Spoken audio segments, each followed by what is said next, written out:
এবার নায়ক দেব ফাঁস করলেন এক গোপন তথ্য। কলকাতায় নাকি শাকিব খানের তুফান সিনেমা নিয়ে হচ্ছে বিরাট ষড়যন্ত্র। তাহলে কি সেই ষড়যন্ত্র, কেনই বা হচ্ছে সেই ষড়যন্ত্র?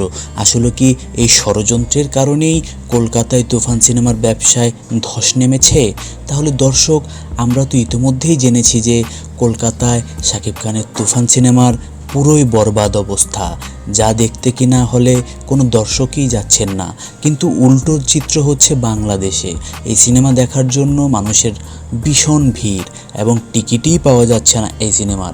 শোয়ের পর শো হাউসফুল যাচ্ছে, কিন্তু কলকাতায় যত দুর্দশা এই সিনেমাকে নিয়ে। কিন্তু সুপারস্টার দেব ফাঁস করলেন নতুন তথ্য।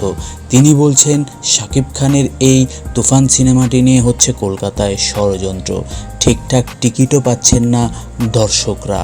তো বন্ধুরা, আপনাদের কি মতামত?